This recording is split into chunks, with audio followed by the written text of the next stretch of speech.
At Baker's Pharmacy, care is what's most convenient for you. Care is being here when you need us. We're open evenings and weekends. Care is helping you save more. Most insurance plans and discount cards are accepted at your local Baker's Pharmacy. Care is saving you time by managing your prescriptions online. You can request refills, check order status, and more. Care is convenience that works for everyone. Baker's, a world of care is in store.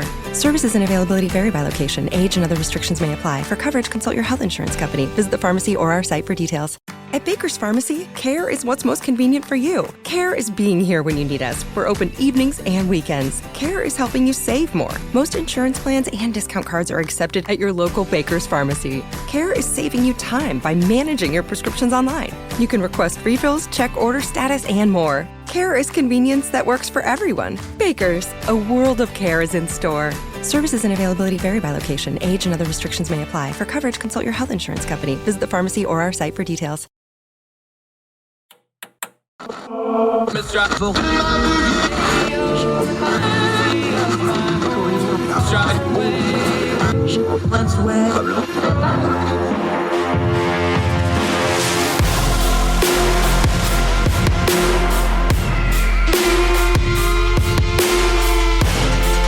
your host, Andrew Donaldson.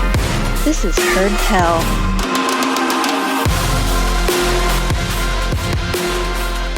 And welcome back to Heard Tell. Thank you so much for giving us the most precious thing you have, your time, as we continue to do what we always try to do. We're going to turn down the noise of the news cycle, talk about some things that really matter, get to the information we need so that we can better discern the times we live in. Got two really good guests today, both returning friends to the program. Amanda Griffiths is back. We're going to talk a little bit about labor, how the union situation with Starbucks and the cross streams of big labor, big government, and the workers that sometimes get between those two things and sometimes get squished, how that's been playing out. Also, she's been teaching a class to first-generation college students learning the political system and political science. It's a really interesting perspective. And we rehash one of our favorite episodes we've ever done with her about the American epic. Also, R.J. Lehman's joining us. We're going to remember Jimmy Buffett as a Floridian, as a fan of the music. He's going to be talking about that, how the culture of post-World War II Florida and the boomers and the parrot heads, how that actually crosses a lot of cultural streams we need to touch in on. Also going to end on an interesting note. There has been a debate about rotisserie chicken. The Washington Post has produced a list, and you may be shocked at who is number one on that list of major grocery chains, who has the best rotisserie chicken. You know we love to talk about our food here. But first, let's talk about this. We have another verdict in the January 6th trials, and this is kind of the big one. Henry Enrique Tarrio. Frankly, I don't care if that's pronounced right or not, because it was a despicable human being. He has been found guilty. He was the former leader of the Proud Boys. He has been sentenced to 22 years in prison. The feds were asking for 20. His own attorneys were asking for 15. The judge got kind of in the middle of that a little bit. With the 22 years and the months and months of supervision afterwards, he will be in some form of custody for quite a long time. Let's be very clear, because we've been talking about this over and over again. You have to parse out what happened on January 6th, the rioting, the political process, what was going on. I know we have the court case with former President Trump's involvement and all that. These court cases, there's been over 1,000 of them now, closer to 1,100 of them. We know exactly what happened. I'm going to repeat myself because we got to keep repeating ourselves, because the online folks and the very online and the very political folks keep wanting to not get this point across, and it's vital. We know what happened because this has been adjudicated in the courts of law. Juries of peers, and no, DC juries aren't any more biased than anybody else's. That's nonsense. Don't listen to that. How do we know that? Well, because a lot of these people, even the ones that were found guilty, didn't even get jail time. They just got fines or probation or whatever. Some charges they were found innocent on. If you go through these court cases, the thousands of them, it's all public record. Just read it for yourself. Don't take talking heads' words for it. The people that just got caught up in it, or just walked through the Capitol, or was just there and didn't do anything bad, they didn't get any major charges. They got nuisance charges, things like this. So the vast majority of people either got caught up in it, wrong place, wrong time, got caught up in it, just went along, didn't do anything bad, and they were charged accordingly or not charged at all. Then you had a group of people that got caught up in it and did stuff they shouldn't have done, vandalism, violence, things like that, and they got charged accordingly, and they got more severe sentences. But then inside of that group, there was a small cabal of people, about 20 to 30, somewhere in that neighborhood, who really did think they were going to overthrow the United States government. Idiotically, they had no chance of doing that. But they really thought it, or they thought they were at least going to damage the process, either physically or by intimidation, to stop the vote counting. That's what these Proud Boys were doing. That's what the Oath Keepers were doing. The leader of the Oath Keepers previously had the harshest sentence, and now Tarrio has surpassed that. The judge talked about it at length in the sentencing. Tarrio did apologize to law enforcement in his statement before sentencing, but before that, he never showed any regret. He never said anything other than he would have done it again. He said publicly over and over again he would do it again. He is pictured with multiple office holders you would recognize. This is somebody that was ingrained in the MAGA circles, the right-wing circles, the Republican circles. This is somebody that had power. This is somebody that had influence. And this is somebody that on January 6th really thought his guys, his troops, his soldiers, his Proud Boys were going to be the tip of the spear for this. Now, people are going to holler because he wasn't physically in the Capitol when this all happened. That's not what he was charged with anyway. He was charged with planning. He was charged with being a leader. And that's why he got the heaviest and hardest sentences. No, this isn't a miscarriage of justice. Justice worked just fine here. It worked a little slowly, actually, when you consider it. This is by far the harshest penalty, probably will be the harshest penalty laid down for any of these folks. And it was still lighter than what the maximum could have been. And if you look at the court case and you read the documentation with the terrorist charges escalation that the judge declined to bring really heavily, it could have been a lot worse. Probably got off light. All in all, Tarrio probably got exactly what he deserved to get for this sentencing. Now, some people online are going to balk at that or buck back or say, no. Listen, we know this. He was a leader. He wanted to cause havoc to the United States government and the electoral system. He was correctly charged. He was found guilty, and he has been sentenced. If there's any injustice here, it's that all those popular figures that got their pictures taken with him, and all the sitting office holders that coddled and enabled him, and all the PACs that thought that he and his goons and thugs would be useful to him, and all the politicians, office holders, PACs, political party in the Republican Party, all the little MAGA online sites, all the online cheering fans that thought they were cool because they were going to be some kind of paramilitary unit or whatever they thought they were going to be. The only injustice here is not more of them had to pay a penalty. Yeah, you can say he got scapegoated as the figurehead, but them's the breaks. You want to be the leader? You're the leader. You're the leader of something that was very bad for our country, and you were charged for it. If there's any injustice at all, it's that the people that enabled him aren't sitting in the cell with him. But this will do. Justice was done. The system worked. And now Tarrio will spend a very long time in prison where he can think about what he did. I hope he reforms his life. We will see. We do know, though, that the person he did all this on their behest, Donald Trump and his organization and his most ardent followers, haven't learned a darn thing.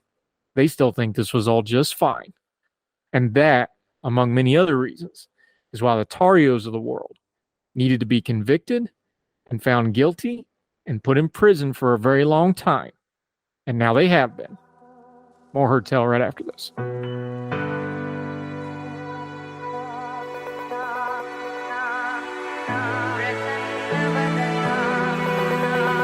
At Baker's Pharmacy, care is what's most convenient for you. Care is being here when you need us. We're open evenings and weekends. Care is helping you save more. Most insurance plans and discount cards are accepted at your local Baker's Pharmacy. Care is saving you time by managing your prescriptions online. You can request refills, check order status, and more. Care is convenience that works for everyone. Baker's, a world of care is in store. Services and availability vary by location. Age and other restrictions may apply. For coverage, consult your health insurance company. Visit the pharmacy or our site for details. When you need mealtime inspiration, it's worth shopping Baker's, where you'll find over 30,000 mouth-watering choices that excite your inner foodie. And no matter what tasty choice you make, you'll enjoy our everyday low prices, plus extra ways to save, like digital coupons worth over $600 each week. You can also save up to $1 off per gallon at the pump with fuel points. More savings and more inspiring flavors make shopping Baker's worth it every time. Baker's, fresh for everyone. Fuel restrictions apply.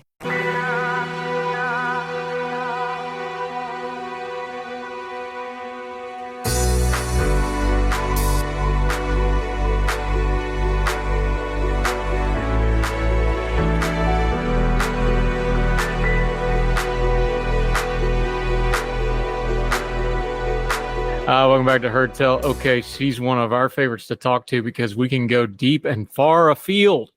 As my father would say, teaching classes on various topics. My mom would look at him and go, he's going to chase a rabbit. That's what that means. Amanda Griffiths, how are you, ma'am? Great to have you back on the program. I'm doing wonderfully, and it's great to be back. How are you doing, Andrew? Good. We were trying to prep this show, and then you just kept hitting me with stuff I want to talk about. Let's start here, though. You wrote a piece about labor. It's in Town Hall. We're going to link to it. Talks about Starbucks, but you could apply this to a lot of the service sector industry. This goes to just a core principle kind of thing and how you view the world, because I think how people view this is how they come at it, and then you can't really get them off it. I'm not against unions in theory. I'm from West Virginia. If anybody needed a union, it was the coal miners. My God. I'm not against unions. I'm not against people that want to be in a union. I'm not against people that don't want to be in a union. I think you should have both options. I would not cross a picket line personally. I'd just rather not be in a union. That's just me. I have some conflicting views on this. I'll be honest about it. Where I have concerns, and your piece starts tiptoeing on this territory and it gets right up to the edge on it, because this is going to start happening. I get concerned when the unions are so busy fighting with the government and the unions are so busy fighting with corporations, the workers get left out of the equation. I see too much of that. We saw it with the railroad strike. Union and government kind of got together and the worker kind of got screwed. Here, we see unions and people that honestly want a union to try to make their lives better, but then it becomes union versus corporation, and then the worker kind of gets left out. That's where I see a bit of a problem with some of this service sector stuff, whether it's a Starbucks or anything else. Is I'm fine if they want to try to do a union, but unions are not all created equal. There's good ones, there's bad ones, like everything else. And it's all in, is their priority their workers, or is the priority fighting the bigs and keeping the union going? Because that's a big distinction we need to start with before we get to the next part, right? You encapsulated it really well, Andrew. That is the problem. And this is why I try to differentiate between big labor and mega unions. We're talking about, in this case, something like Workers United. Starbucks, a lot of Starbucks stores are affiliated with Workers United. Workers United serves as the union representative. The issue with this is that when you have these mega unions, they represent such a sometimes random and diverse swath of industries. And it's so centralized. There's no way you can represent the interests of the individual worker. It's just like with governments and corporations, quite frankly.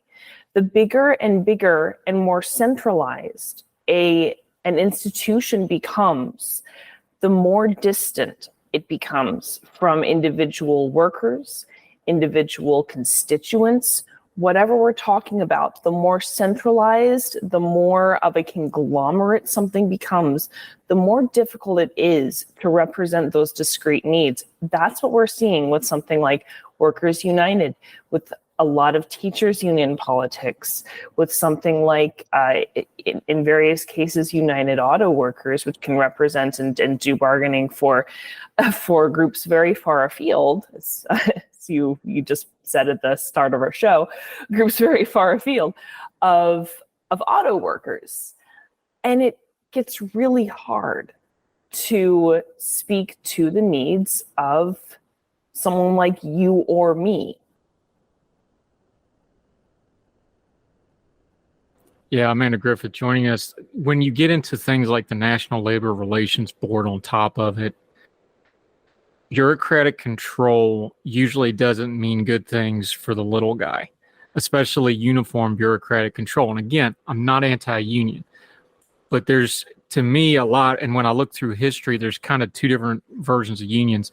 There's the ground up, the workers are getting together because they need the representation, and not that you can't have outside help doing it, and you got to have outside help to get that done. Then there's what's happening lately in the last 30, 40 years. You mentioned things like the Auto Workers Union. I can look at the United Mine Workers from back where I'm from. You can pick up any Teamsters. We just saw what happened with Yellow Freight. They got a great contract with UPS, but 30,000 some people, 22,000 of them union at Yellow, they're all out of a job because the union and the company couldn't coexist. The top-down model is a problem because unions have never been smaller in membership. Their membership's shrinking. There's not enough chairs left at that table. They're starving for money and funds, and they need union dues and members to perpetuate themselves. So they start going and looking for places where they can get to. And again, that's not always a bad thing, but those are two different models to how a union and how labor, and it affects the relationship between those workers and the union and the company. I'm remembering when one of the German automakers first went into the American South, and then they were like, well, of course we're going to have a union because they're used to European style labor unions. And they were shocked at how adversarial it was. They weren't used to it because it's a different beast here. Do we need to have a conversation that those relationships between a union, between a company, between the union, the company, and the government, those need to be more productive, less adversarial, less parasitic, less political? Is there any way to do that, or at least talk about it, or are we just too far down the road? There are definite policy changes that need to happen, and this is what this piece looks at. And I apologize for anyone who hates dad jokes.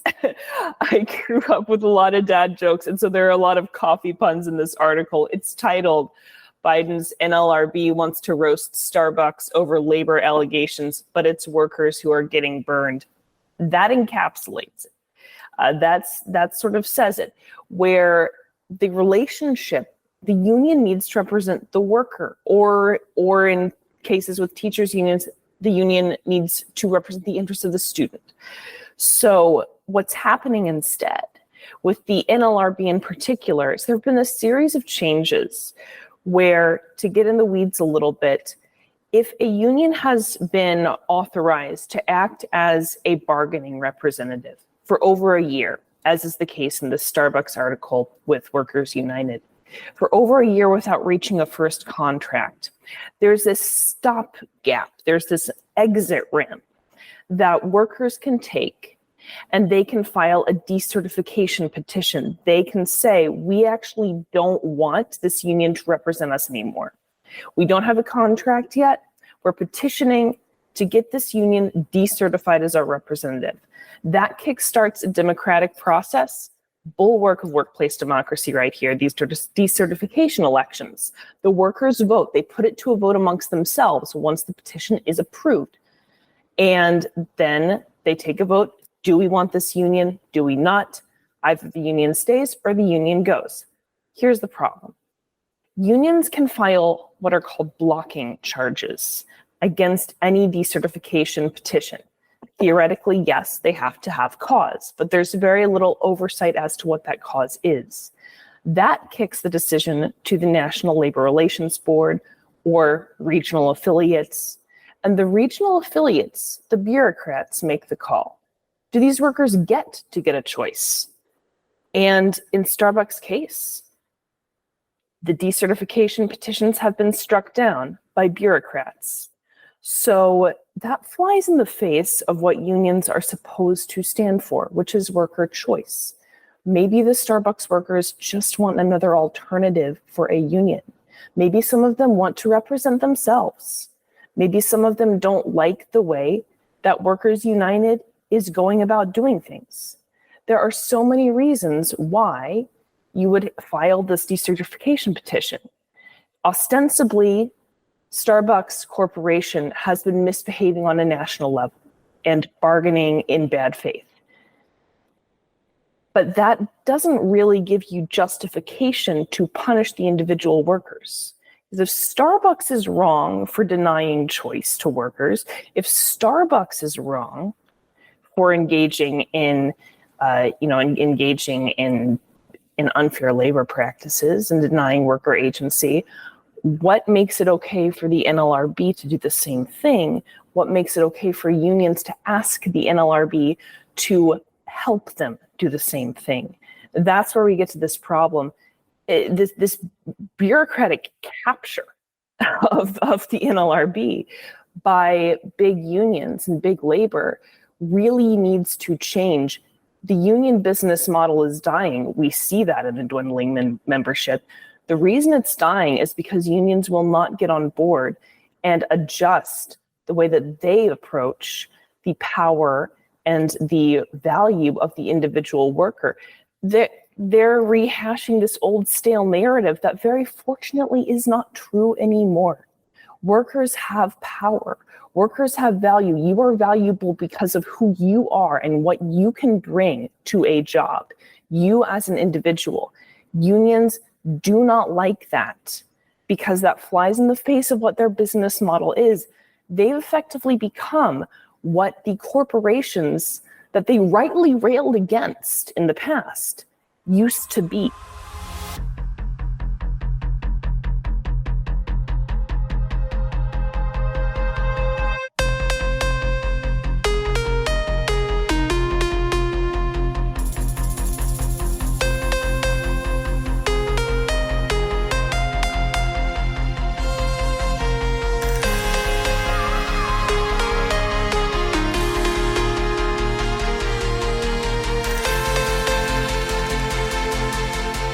Yeah, Amanda Griffith's joining us. Let's switch gears for just a second, because I was just enthralled with what you were telling me. As you teach and glide amongst the groves of academe, you've been busy molding young minds. But I love how you explain this, but you got to teach a class this summer. It goes a little bit to what we're talking about, labor, the new generation, how people view their own self-worth and that sort of thing. Look, if you're going to talk politics and culture, when you first go to college or first go into the workforce, those are life-changing things that greatly affect how you view culture and politics. And you got to teach a class where you got some folks with some very unique perspectives on both, especially here in America. And I want you to share that because I found it fascinating, and I think it's a really interesting perspective to hear about. You call it molding young minds. Others call it corrupting the youth when it's me. So I was gushing off air, and I was saying that I just finished teaching a summer course, TAing a summer course. So I led the discussion segments, which I run sort of like seminars, supplement the lectures. And it was for new admits and first generation undergrads who were getting a head start on their freshman experience. This was an absolute delight, and the course was on American politics and government. So I was saying off air, and I'll repeat this, it sounds very trite. It sounds like I'm running for office. It sounds like I'm doing some promotional video, but I mean this from the bottom of my heart. The course content was fantastic, and it was very educational, great refresher for me. But if you want to learn about what it means to be an American, you look at those students. You don't look at, you of course look at the course content, but those students and their perspectives, the hunger that they brought to learning this subject, a lot of them came from immigrant families, their first gen. If they knew nothing about it, they had this amazing curiosity. They wanted to learn. I had students say in weekly discussions, we were reading these two pieces and one represented one side and one represented another. And I realized that I was being very harsh on one of the pieces because of my own biases. And I realized that when I read something that is written by someone of X political persuasion, I need to be mindful of that and check my own bias. And I thought that is something that 50-year-olds don't get. So it was something that was so wonderful that students were discovering for themselves why this is meaningful to them. And that's why I do anything that I do. Is when I get to see people find why they are passionate about something, why they are curious about something, and dive into it in a way that is really unique for them and productive for everyone else when they get to watch it and they get to learn from it. That for me is what the joy of teaching is. And I say teaching in a very holistic sense. I consider journalism a type of teaching as well. Yeah, I love that story because I think that's kind of a refreshing point of view that most people don't get. And they don't get to talk to a fresh set of eyes on this American thing we've all been doing and kind of inculcated in. And they don't get that fresh perspective from somebody that's new to it. And it's like looking at somebody that's seen color for the first time. And they're like, oh, this is amazing. And we're like, this is just life. And there's that disconnect. So I love talking about that story.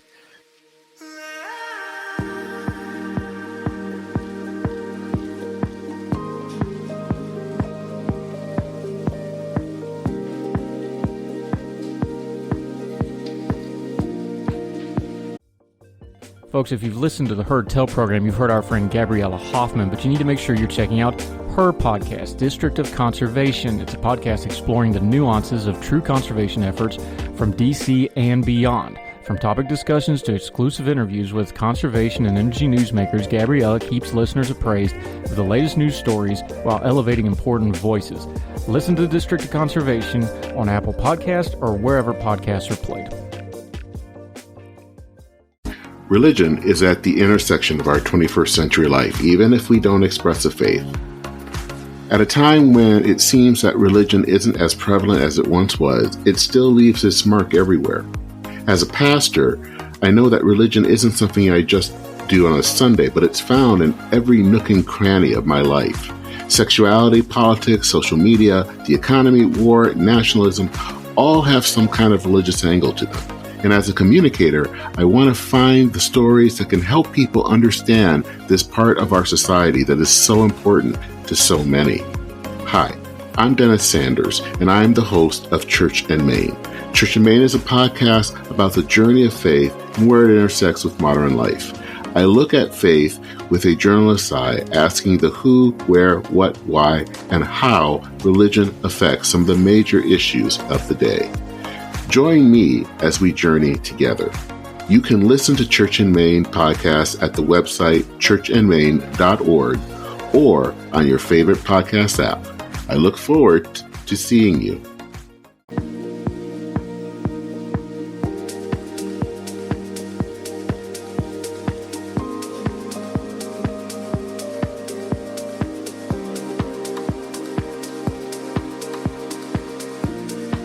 I got to ask you about this because I wanted to. When we've had you on before, we did a whole episode. I'm going to link to it in case you missed it in the previous iterations of this program. We did a whole episode on the American epic and do we have one?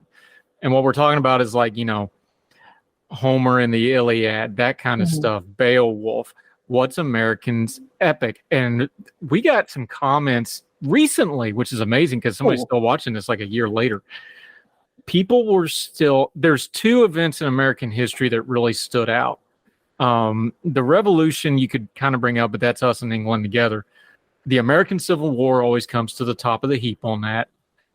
And then the other one is people kept in the comments and then on the YouTube channel, commenters kept bringing up World War II over and over again. Okay. Now it doesn't fit because it's not American. But if we're going to beat the Greek epic metaphor to its last dying breath and then hit it again just to make sure. The Trojan War was everybody involved in this one thing at one time, and that's why so much of the epicness of it was it involved all those mythic characters. It involved everybody all at once. World War II is just one of those really unique things in all of human history. Really did seem to involve everybody, and you had such clean-cut good guys, bad guys. Over and over again, three different people on the commenters kept bringing up World War II. It's worth discussing, but if you look at post-World War II America and you're an academic, a lot of American academic pursuits as post-World War II America, and you can argue how long that period goes. Boy, that's a whole lot of our mythology. It's a lot of our politics. It's a lot of our culture, from the baby boomers to everything else. I don't know where you cut it off. A lot of people would say somewhere around 9/11 probably, and you're in a different age. That post-World War II is really, really an important slice of American history when you talk about the consciousness and the American epic and what we as Americans think of ourselves, isn't it? Yes, and I think you are looking at it from the perspective of what informs the American consciousness and the American sense of identity. I don't see a specific story or narrative. And, in fact, in things like the Iliad, there weren't as clean cut a set of good guys and bad guys. But yeah, I think you look at World War II leading into, and, then there's also the Cold War. There's the bomb. There's all of this. Things change dramatically in terms of America's sense of national identity and sense of individual identity post-World War II. I don't know if I would consider that an epic just because there isn't one specific narrative that we are talking about. It certainly is a huge, huge influence on what it means to be someone's sense of what it means to be America. I don't think you can really explain the factors that lead into America's current national sense of identity without talking about World War II and the Cold War. Yeah, Amanda Griffiths joining us. The one that we came back to, you and I both came to this conclusion, and several of the commenters brought it up, is, of course, the American Civil War. Not that Civil War in and of itself is unique, but the American one was on a lot of levels. If you had to write a Greek epic or whatever about it, that's probably the closest you could get. You could probably take a character like Lincoln that has that tragic arc, won the war and died immediately, that kind of thing. You have the freeing of the slaves and the slavery issue. You have the North and the South. You have the combat. You have so many colorful characters. Look, there's probably more generals from the Civil War that are household names than in all of the rest of American history combined. Like, we just fascinate over this over and over again. There's so much to it. It was interesting, one of the commenters brought up, and I made the same joke myself. It's like, hey, if Ken Burns does 11 and a half hours of it with David McCullough narrating it, it's automatically epic, period. That's epic. You don't get any more epic in that. Yeah. But that's part of an epic, though. It's not just the story, it's how it got told.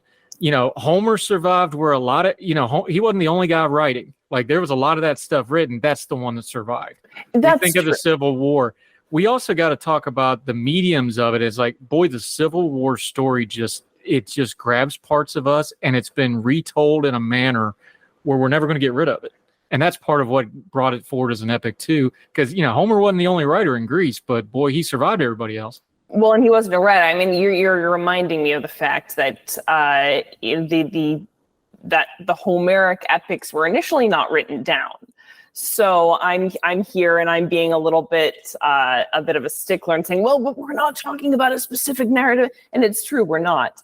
And I think this is my little nitpick with your point on the Civil War last time, because I had said something like Mark Twain or Huckleberry, Huckleberry Finn, Tom Sawyer, that kind of thing. And you had brought up the Civil War, and I said, but that's not one particular piece of content. And you leave it to the academic to throw that wet blanket on there. And yeah, you're bringing up a good point that this was also the way that the Homeric epics went initially. So if we're looking at epic fodder, you can certainly look at something like the Civil War. I mean, I'd go back to the stories of the founding. I'd go back to, because that's got diversity of opinion. That's got you get very few people thinking that that King George was the good guy, but were these founding fathers flawed? Absolutely.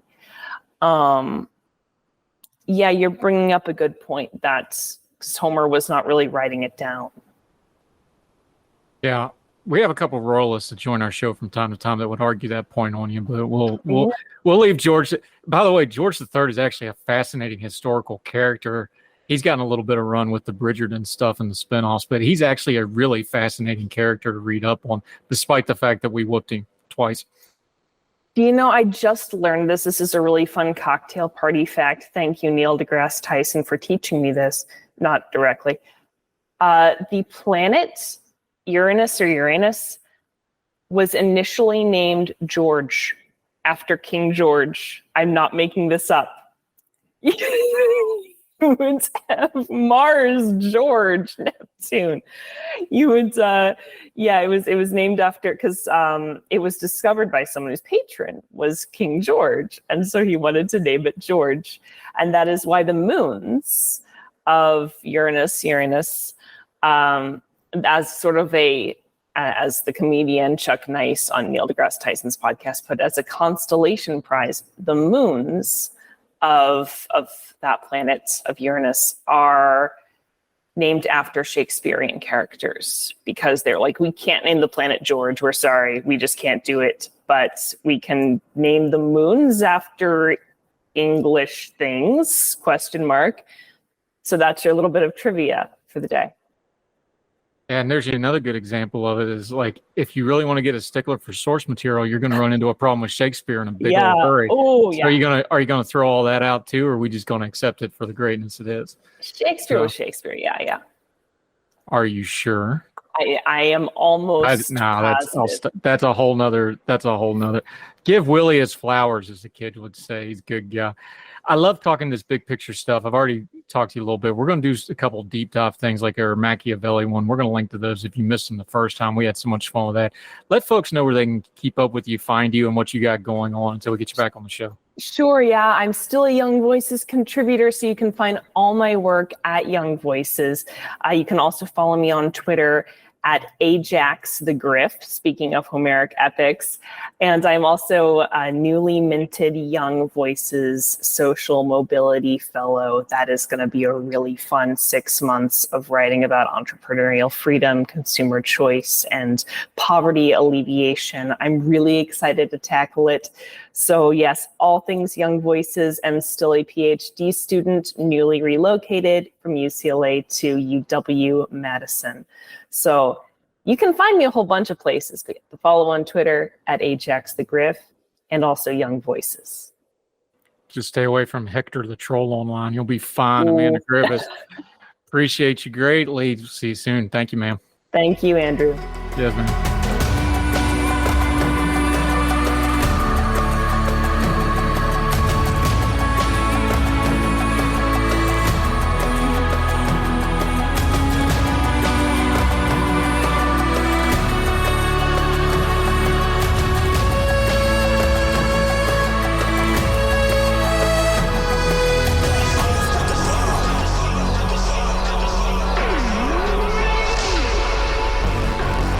Hi, welcome back to Heard Tell. Okay, let's go down to Florida. Let's talk a little Jimmy Buffett.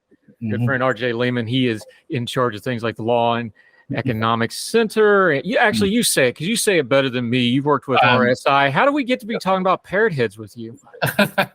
I'm a fan, but more importantly, I'm a Floridian. I like many great Floridians, I am not native to here. Neither was Jimmy. He came from Pascagoula, Mississippi originally. He grew up mostly in Alabama, came to Florida in the early 70s, invited by Jerry Jeff Walker, who was kind of his mentor, and settled eventually in Key West.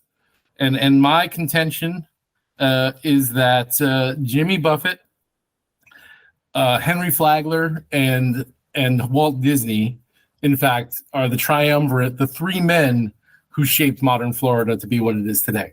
I hold by that. I know it's a bold claim, but I hold that is the case.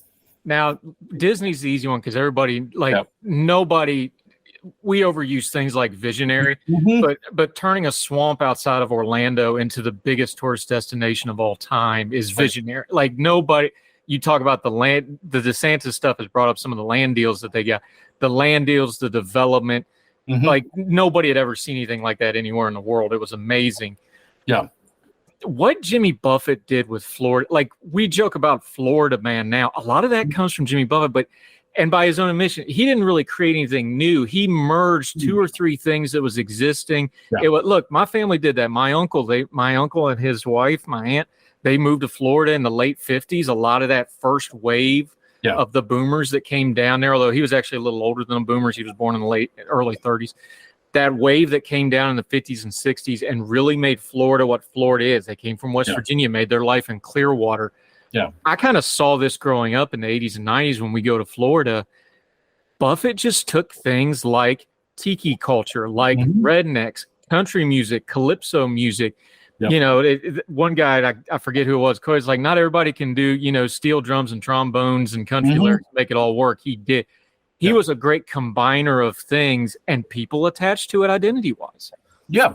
I mean, why I think it's interesting and important is that Florida is, in some ways, is both the oldest state and the newest state. And by which I mean first settlement of Europeans in North America was down there in St. Augustine, but also like this was an empty state until World War II. It was the smallest state in the South as of 1940. It's now the third largest state in the country, but with all these millions of people who coming here, it doesn't have one culture. There isn't an idea really of what Florida is. Is it the old South like Pensacola? Is it the new South like Jacksonville? Is it Miami, which is like the capital of Latin America? Is it Disney World? Is it the wealthy people who live in Naples or Palm Beach? Is it, you know, the poor people who live in the center of the state, mostly rural and agricultural? And really what it is that Jimmy, yes, as you mentioned, you married tiki culture, which was dying out by 1970, right? That was a post-war thing. These guys would come back from the Pacific. Hawaii's becoming a state. So we became really interested in Polynesia. And that was, you know, an invented thing too. It wasn't like authentic, but it was a World War II generation thing. By 1970s, it's basically dead. Although ironically, around the same time, Disney opens the Polynesian Hotel in Orlando, and that's kind of like the last of the original tiki palaces.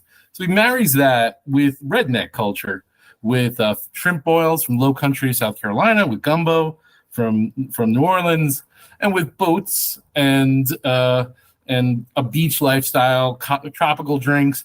He brought tiki outside. Tiki had always been an indoor, you know, a dark lounge thing. He made it the beach shack, the crab shack, the clam shack, fish shack, whatever you have in your locale. Marry that with country music and a tropical vibe. And many of the millions of people who've come to Florida in the last 50 years, and it's been the fastest growing state each of these last 5 decades, did so seeking the Jimmy Buffett lifestyle. You know, so that now we not only have all the Florida tiki bars and dive bars, but also a Margaritaville retirement resort, right? Like that, marrying it all together. He was important in the politics of Florida. He and former Governor Bob Graham founded Save the Manatee in 1979. We had just had a lot of good success with saving the American alligator, and that organization has been very important.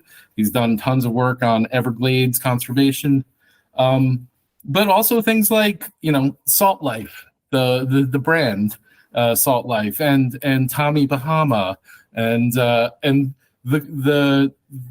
Conch Republic down in Key West.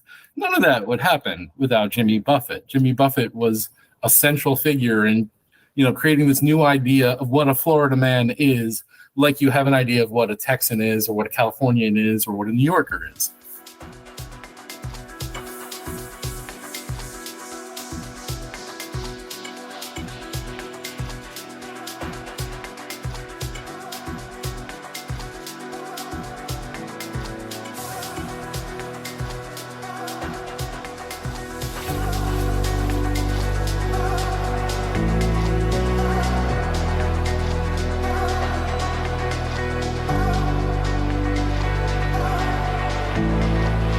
Yeah, there's a really interesting thing here too. RJ Lehman joining us. I think he tapped into something else that's very American, but people skirt over it because of the branding and the imaging. Yeah, it's the countrified drunken concerts. Yeah, it's all that. Here's the thing that he really hit, and he did this as a businessman. He died a billionaire. He had a brilliant business mind. Work hard and play hard, because the thing about it is if you're going to live on the beach on Key West, you've got to have some disposable income. If you're going to be a parrot head and follow him around like the Grateful Dead, and it was kind of like the more socially acceptable Grateful Dead folks in a lot of ways, they would tour around the parrot head stuff. Yeah, you got to have disposable income for that. Jimmy himself had the great quote. He said, look, it's escapism, but it's 50-50. I work hard so I can play hard. That's a very American post-World War II thing. I know we give the boomers a bad rap, but that's kind of the leftover World War II generation thing, is like, we're going to work really hard. We're going to play really hard. He married that. He got a business empire out of that.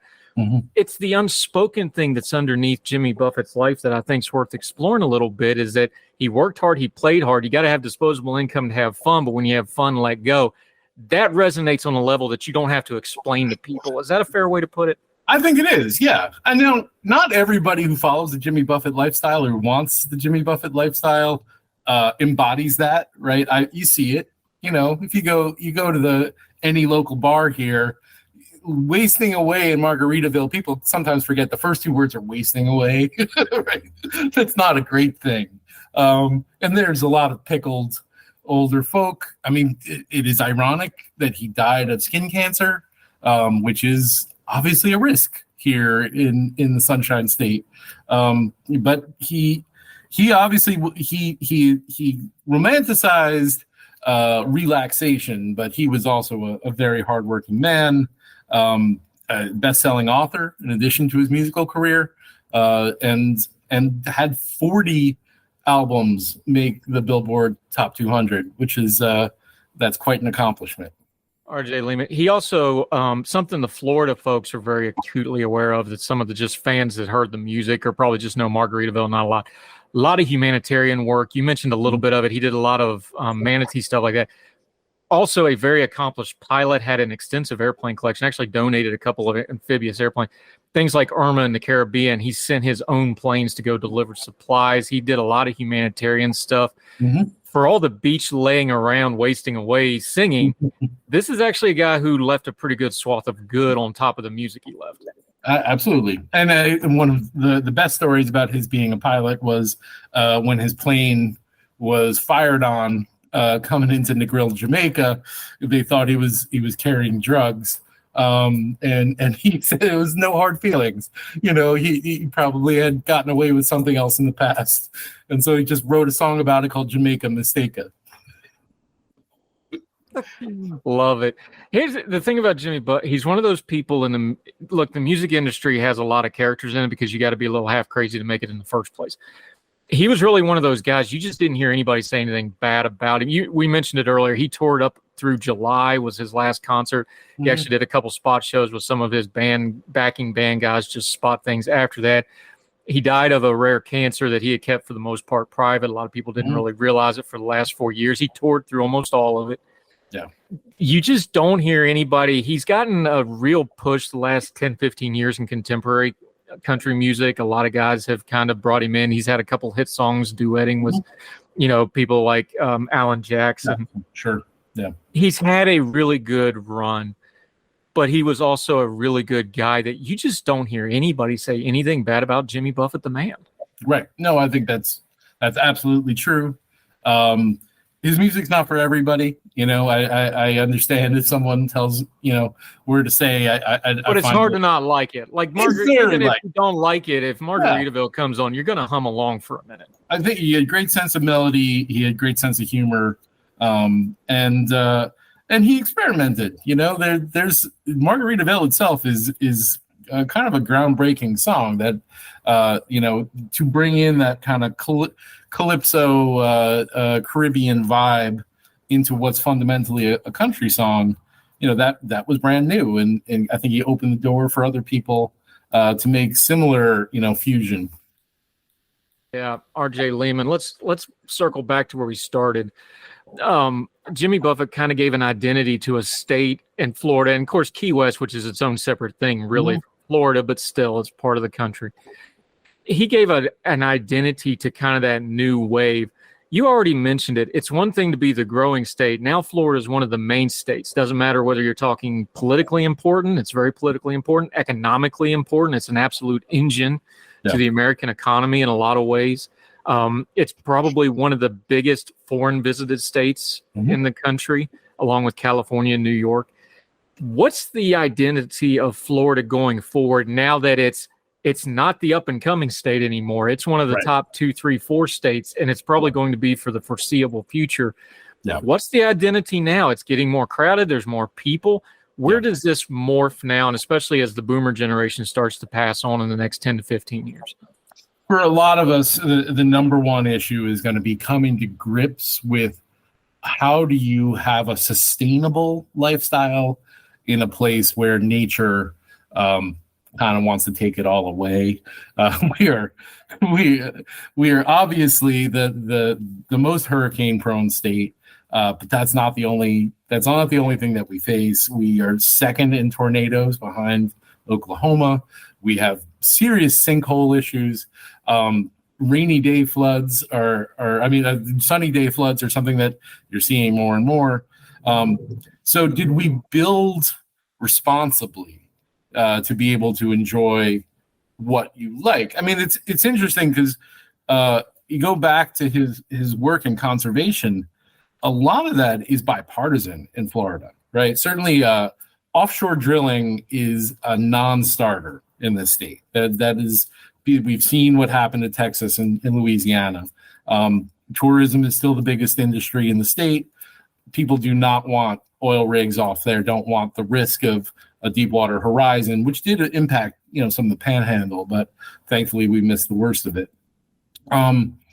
So moving forward, how do you have insurance? How do you have, how do you afford water treatment facilities, which is very difficult. We're surrounded by water, but we need, clean, drinkable water. Those are the challenges of Florida for the next, few decades, for the foreseeable future, is building smartly and sustainably. That might include tearing down what's already been built, because it's not feasible to live in a place that floods every year. Yeah, R.J. Lehman. Okay, it's not my favorite Jimmy Buffett song, but it's my favorite Jimmy Buffett title. And there was a bit of a brouhaha back in '99 when it came out, but he did a song called Math Sucks, SUKS, and got a bunch of flack for it. But I was like, I don't even care if the song's any good or not. I love that because I've never liked math. But give me one or two of your Jimmy Buffett songs there, and what you think and which ones kind of stick out to you. It can be a Margaritaville, but he had a lot of other good ones. Pirate Looks at 40 is really beloved by a whole generation of people for a lot of reasons. But give me one or two of yours. And now that I'm almost 50, it's funny that Pirate Looks at 40 now. I have to look back at 40. Come Monday, which is his first big hit, was big country hit anyway. I think that one touches me a lot. Some of the more recent ones that are pretty fun are like, he has My Gummy Just Kicked In. It's updating the Margaritaville vibe for modern technology. Obviously like Volcano and Why Don't We Get Drunk, which is a 2 a.m. favorite in many Florida bars. I love it. He's up there with Chris Christopherson on writing smart titles to songs. I remember Johnny Cash told the story where he was beefing with Chris Christopherson was beefing with his publishing company. So they said, you have to send us a song because it's in your contract. Yeah. And he was mad because they were stealing his song. So he said, let's all get together and steal each other's songs. That's what he submitted to. R.J. Lehman, good remembrances on this.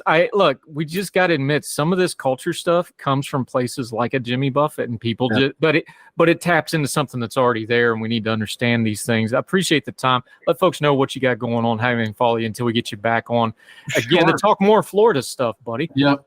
Laweconcenter.org is my organization's website. You can also check us out at Truth on the Market. You can read my work on insurance, including hurricanes, at Insurance Journal. And that's about it. You can follow me on Twitter at Ray Lehman, LEHMANN. Yep. Yeah, and that insurance thing, we're doing this is a lighter segment where we want to remember Jimmy Buffett, but that insurance thing in Florida, a lot of the Gulf Coast, North Carolina, where I live, that's getting to be a big thing. We'll bring you back and talk about that soon. Folks need to know about that. RJ Lehman, always appreciate the time, sir. You have a wonderful day. Thank you. Thank you, sir.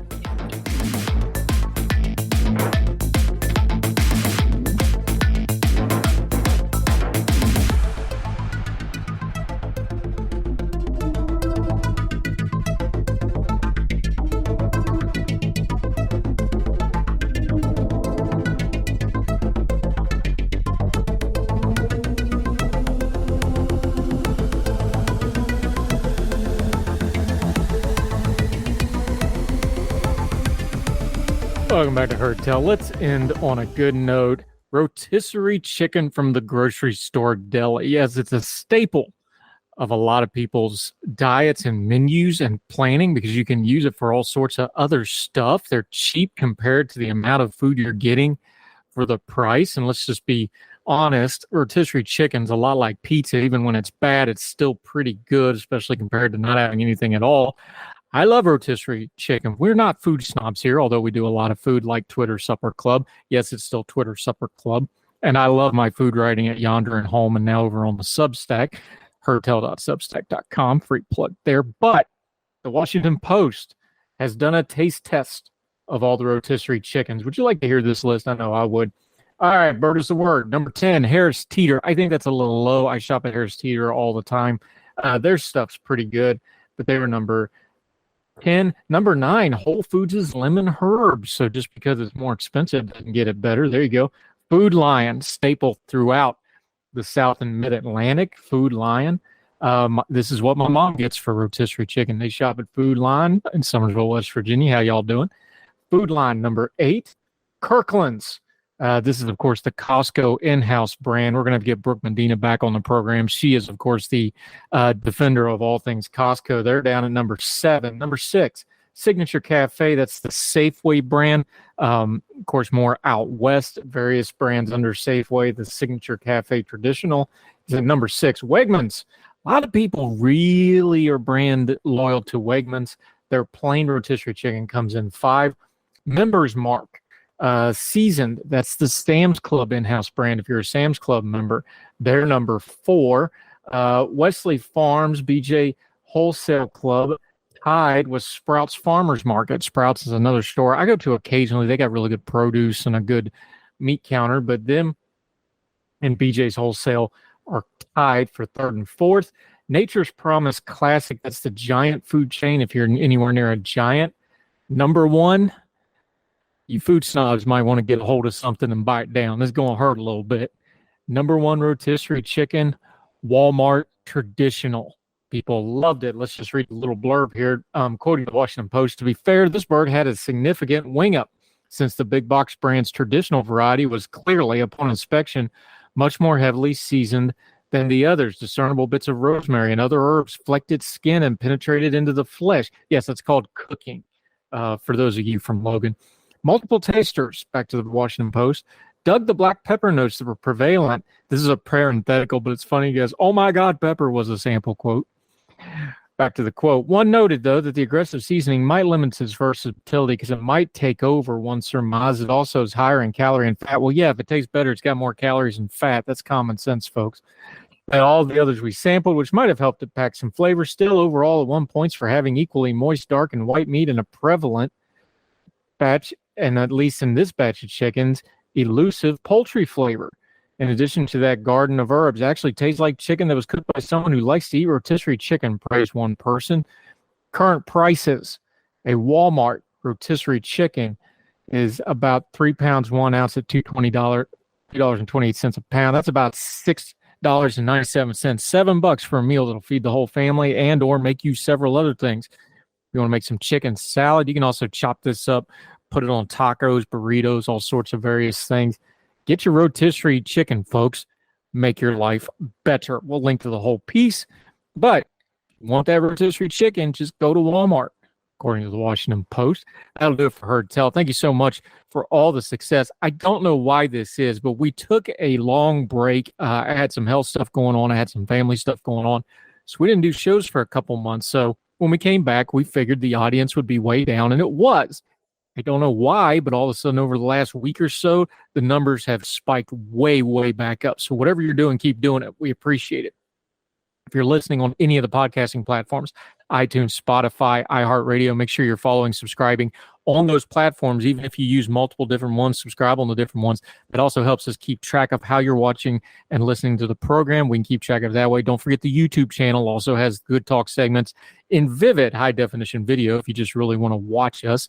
And, of course, the Substack. You can get everything we do from our writing to our media hits to Heard Tells. We're bringing more and more of the archive stuff online there all the time. heardtell.substack.com, completely free to subscribe. You want to give us money for free, though, we will take it, but it's free and you'll get all our content there. So wherever you are, across the street or around the world, we hope you're well. We hope you are well fed, and we can't wait to talk to you again next time on Heard Tell. All the music on Heard Tell is provided under a Creative Content license from monstercat.com. Somos la máquina. Folks, if you've listened to the Heard Tell program, you've heard our friend Gabriella Hoffman, but you need to make sure you're checking out her podcast, District of Conservation. It's a podcast exploring the nuances of true conservation efforts from DC and beyond. From topic discussions to exclusive interviews with conservation and energy newsmakers, Gabriella keeps listeners appraised of the latest news stories while elevating important voices. Listen to the District of Conservation on Apple Podcasts or wherever podcasts are played. Folks, you've heard of Ethan Brown on the Heard Tell show a couple of different times, but if you're interested in learning about how to discuss things like climate change without all the politics and doom and gloom, head over to his podcast, The Sweaty Penguin.